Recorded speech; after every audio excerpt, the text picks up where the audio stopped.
Greetings once more, dear friends. Fanatical Dragon back once again, or if you're stumbling onto my channel for the very first time, thanks for finding it, and please do consider sticking around and even hitting that red button if you enjoy what I do. Taking a look today at the return of the Imaginator Magazine. This is kind of Ken Miller's baby. Ken Miller, for those that aren't aware, was the co-editor with Ricky Baker on the newly relaunched New Essential Guide to Hong Kong Movies book, and the new version, in my opinion, infinitely better than the original. I think it's a better size, it's a much better format, it's much more tightly edited, loads more great pictures and a bunch more movies in it. So if you haven't already picked up the new version of the book, even if you had it back in the day, I highly recommend it. And Ken was also heavily involved in the spin-off magazine from Eastern Heroes, Film Frenzy, which I adored. I think it's maybe actually my favourite Eastern Heroes magazine series so far, partly just because it covers other stuff other than just Hong Kong cinema. So really it was looking at other aspects of East Asian cinema, celebrating Japanese cinema and Korean cinema, anime, monster movies, a little bit of everything in there. Really great fun. So also check out Film Frenzy if you haven't already. But today we're going to talk about Ken's own baby, about the Imaginator Magazine. Now this ran for 7 issues quite a few years ago now, and Ken was inspired to bring it back, basically. I think partly because of what Severin Films are doing. Severin have a box set coming out pretty soon called All the Haunts Be Ours, their second volume of folk horror movies. So Ken wanted to do a folk horror special edition, which is what this magazine is. We're going to take a little look together. So we shall dive in. Glorious cover art on the front by Zillaman, and pretty damn spooky goat head skull creature thing. And then we get Ken's introduction, as well as a great advert for Severin's upcoming box set. And then we're diving into our contents page. We start with a really good overview of the folk horror sort of subgenre, if you like, by Noah Neal, diving into kind of some of the more prominent examples from that, going back to The Wicker Man, The Blair Witch Project, The Witch, Robert Eggers' movie, The Ritual, which we'll get to a little bit later on, and a bunch of other titles, Midsummer. And then loaded with some great posters and images of the films as we go through. The wonderful Yokai Monsters, which Arrow put out a couple of years ago and was part of their box set. The Quailing, the incredible Korean movie. So it's a pretty far-reaching subgenre of horror movies from lots and lots of different countries. Fairly recently, Alex Garland's Men. So yeah, just kind of really great for people who aren't that familiar with the genre. You might not realise how much of these sort of movies they have actually seen, because there was a bunch of these that I was surprised. I was like, oh yeah, okay, yeah. And they do all fall under the same kind of banner. Then we get a great interview with Kier Lajeunesse, who is a Canadian director, producer, film writer and event programmer, and speaks about some of the films that she's made, including a documentary that she made for Severin called Woodlands Darkened Days Bewitched. Which is, see the cover for there. I think she's quite involved in some of the special features on the All the Haunts Be Ours Severin box set as well. So a great interview with her. And we dive into what for me is kind of, I think, probably the guts of this particular issue, which is The Ritual, based on Adam Neville's book. And we get a kind of great examination of the movie first off, which if you've not seen, I think it is still up on Netflix. I'll check that before I post this, so you can go and check it out if you have a Netflix account. But quite low budget, but really well put together. A kind of great spooky little movie with an incredible kind of monster, god, villain character at its core. So we get a nice little review of the film.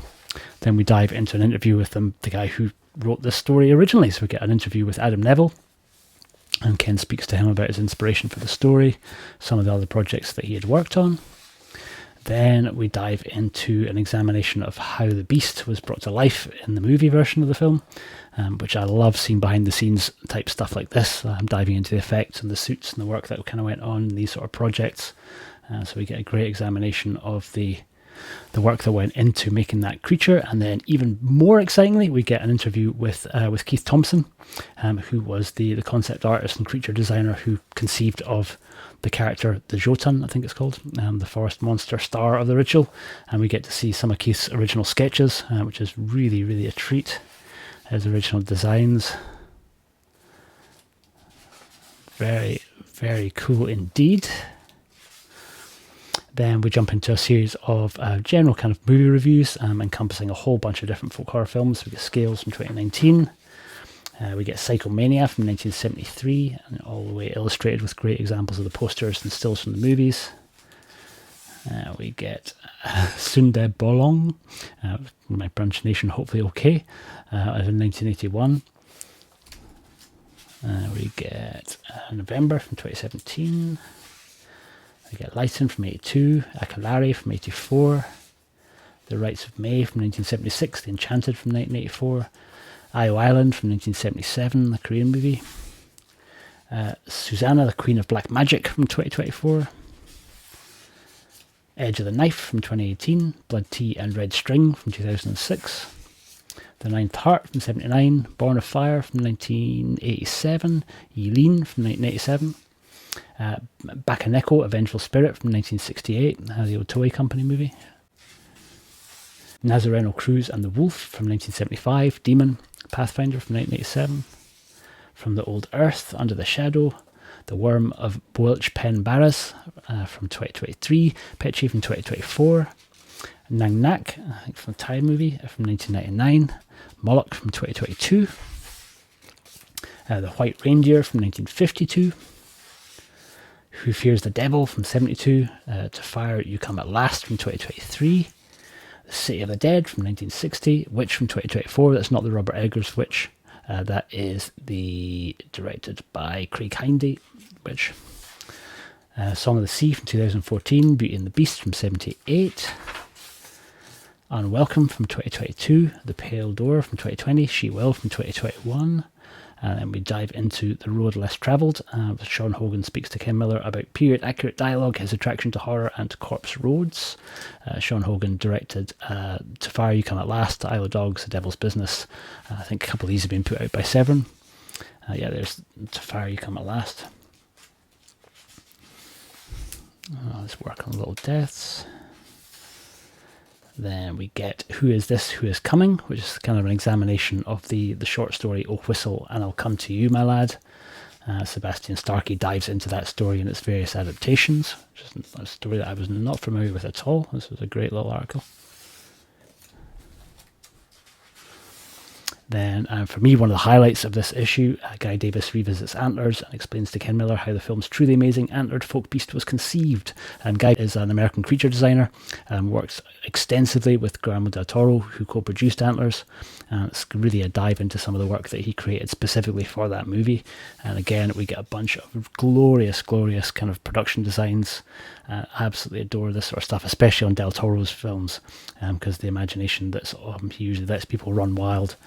And we get to see the creature from the movie there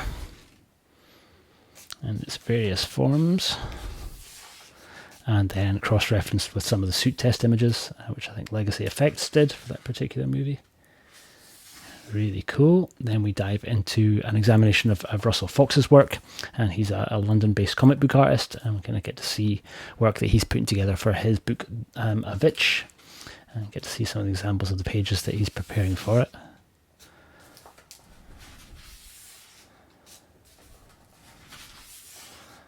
And then an interview with an actor from the movie The Witch. And not the Robert Eggers Witch. This is the more recent movie. And this is Russell Shaw, who played a demon hunting time traveller in the occult medieval yarn The Witch. He talks about his experience making the movie. That's Craig Hindy's movie.